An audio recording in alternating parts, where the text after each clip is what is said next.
Hello and welcome to this review of my Chicony KB-5981. It uses Monterey blue switches, which by the way are not actually made by Monterey, they're made by SMK. The Monterey name is just a nickname. I pried off one of the keycaps here so you can have a look. As you can hear, it's a clicky switch, and this Monterey blue switch is held in high regard by many keyboard enthusiasts for its key feel. Now, it's also a very old model design, however. This particular model of keyboard, the 5981, is, according to an authoritative website, the only keyboard with these switches that is young enough to feature Windows keys, as you can see there. So it's a very old switch design. Now, there is no date stamp on the inside or outside of the case, so I don't know how old this keyboard is, but I'm guessing it's from the late 90s. The switch is essentially the same as an Alps switch design. It's a plastic plunger on a metal spring pushing down on two metal leaf springs, one of which pushes two electrical contacts together, completing a circuit and registering a key press, and the other providing tactility and clickiness.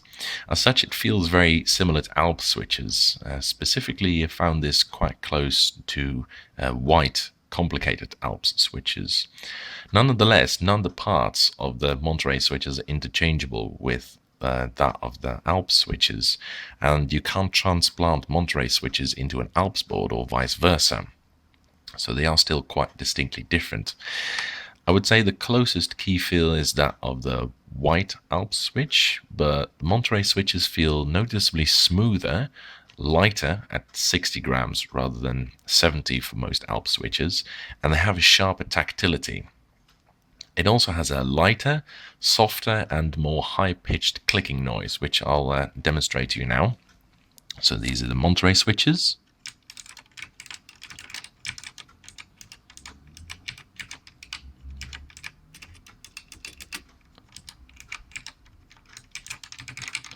And these are Alps switches from my Chicony KB-5162.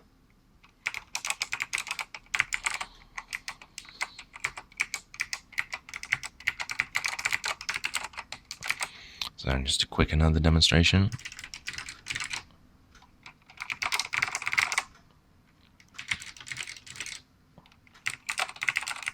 So they definitely don't sound as loud as the white Alps switches or as bassy. It depends a little bit on what you want, I guess. Personally, I still prefer the white Alps as noise, but the feel of the Monterey switches is very, very nice. They have a delightful, delicate typing feel that makes you type lighter to such an extent that after I'd used this board for several weeks, I had trouble going back to an Alps board because normally I really kind of hammer the switches, I type like that essentially.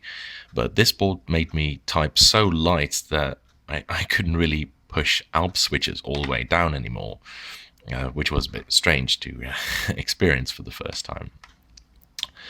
Nonetheless, the feel of the Monterey switches is very nice. It's great to type on, and it's pretty good for gaming as well because of the light touch.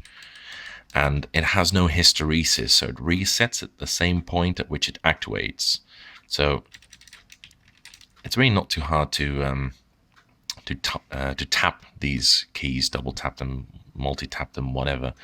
And I found it to be quite satisfactory. The only thing that disappointed a little bit was that you can't push two of these, and I think it was the shift or enter key at the same time. I think it was down, forward, and enter at the same time. But really, that's about it. Other than that, this keyboard is really great for just about everything. Here you can see the model sticker for the keyboard. So KB-5981 says it's made in China. It doesn't list a year, unfortunately.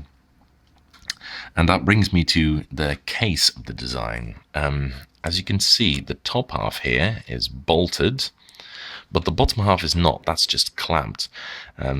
So it's fairly sturdy, but not super sturdy, especially for the day it was made in. The clamping on the bottom half is very tight, which is extremely annoying, because if you try to open the case, it's very hard to open the case without apparently breaking anything off. But nonetheless, the ones on the corners already had been broken off when I got it. They are loose on both corners, actually. Can I demonstrate that? It feels a little bit more rattly on the corners. So it's okay, but not really anything to write home about. It's got a cable gutter, which is very useful, but it doesn't really retain the cable very well either, so that feels a bit cheapish, but still useful to have.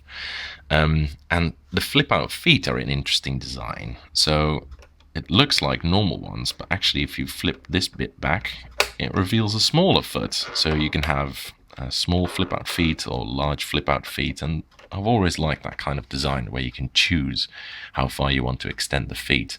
All in all, this keyboard is not particularly spectacular, but the switches inside of it are. They're really nice to type on, really nice to use, and I can definitely recommend it to anyone. Unfortunately, this keyboard is quite expensive. This model tends to go for between 80 and 90 pounds on eBay. Fortunately, I got it at just a fraction of that, but even still, if you can't pick, then it might be a bit much for you. Now, if you think that a keyboard can be worth between 80 to 90 pounds, it's probably worth it to you. But if it's not, then I would try and get it either cheaper or go for something different. Anyway, that's my review of this keyboard, and following is a typing demonstration of me typing on it.